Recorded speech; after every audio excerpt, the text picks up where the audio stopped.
Well, good morning, everybody. My name is Kristen Soltis Anderson. I am a political pollster based in the United States, and I was given a very fun assignment, which is to take 5 minutes and give an overview of the U.S. political landscape through the eyes of public opinion.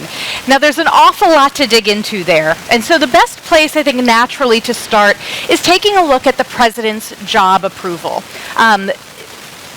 When we take a look at where Donald Trump's job approval stands with American voters these days, we'll see that he started off in January, right around the time of his inauguration, at about 51% of Americans saying they approved of the job he was doing. But that has fallen ever so slightly. It's fallen by about 14 points on net, down to being underwater by the time you get to May. And you'll see that it's fallen the most significantly on the issue of the economy, where we're finding that a lot of voters that voted for Donald Trump, thinking, I want him to bring down the cost of living, have been somewhat alarmed by what they've seen in terms of his proposals on tariffs and global trade. But one other thing that you might notice coming out of all of this data is that these numbers actually don't move that much. Is America an incredibly divided country where things like presidential job approval only trade within a very narrow band? I tend to look at this data, and I don't just see a country that is divided red and blue with almost half of the country in one camp and the other half in the other. I think the American voter and the American electorate is much more complex, and that has implications for how we deal with Europe. At my firm, we've done an experiment. Every summer, we run this survey. It is in the field right now as we speak for 2025, where we ask voters 10 questions about their ideological views on economic issues and 10 questions about their ideological views on social and cultural issues. And what we find is that the vast majority of voters are not all the way strong conservatives or all the way strong progressives. In fact, only about 13% of the folks that we survey wind up having pretty strong views on conservative positions on almost all issues. And only about 11% have all strongly progressive views. Most people fall a little bit in the middle, which then I think raises an interesting question. If we had a system that was not a two-party system like we have in the US, if we had multiple parties, like maybe more familiar to you all in Europe, what would things look like?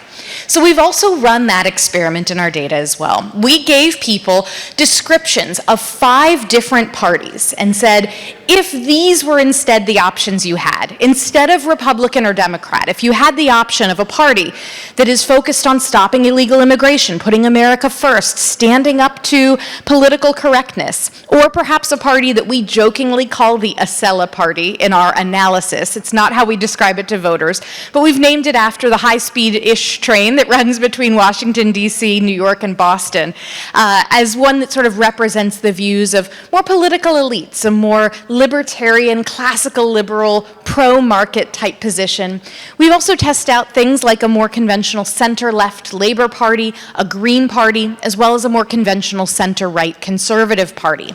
And what we've seen is we've asked this question over a number of years, and we have seen a trend toward this nationalist, more populist right-wing party really on the rise in our data.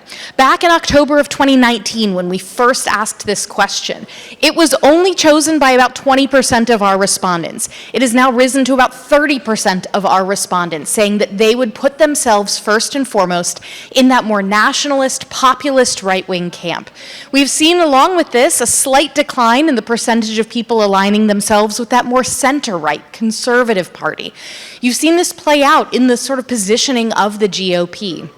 And the reason why I think this is particularly important to those who are following US politics and what it means for our role in the world is that this push toward the further right, the more nationalist America first view, is being driven in part by a larger number of young people ascribing to this ideology. Back in October of 2020, when we asked this question, we found that those who are part of Generation Z tended overwhelmingly to put themselves on the left, either as part of a more center-left party or a very large number thinking of themselves as more populist left.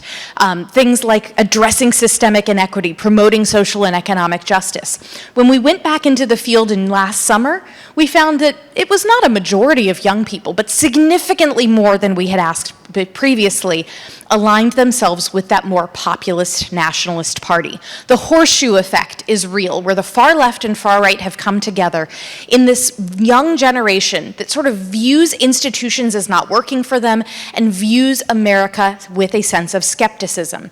And this plays out in terms of foreign policy views as well. I'll leave you with this last slide. This is a look at what Republican voters in my data are telling me about their position on whether America is better off when the United States is seen as a strong leader around the world, or whether we're better off when the United States is focused on our own interests at home, letting the rest of the world take care of itself. The divide here is not between right and left, it is a divide between young and old. And for older Republicans who remember the Cold War, who remember times in their lives when American projection of power has been a force for good around the world, they are open to the idea that we too at home are better off when the United States is a strong leader around the world. But for a younger generation, Gen Z and millennials, they have fewer examples they feel they can point to of the United States being a strong leader around the world and that yielding benefits at home. And that is why I think you are seeing the ascendancy of this more isolationist perspective at home, particularly within the youth of the Republican Party. With that, I want to thank you all for giving me the opportunity to speak. It's been a pleasure to be here at the German Marshall Fund Brussels Forum.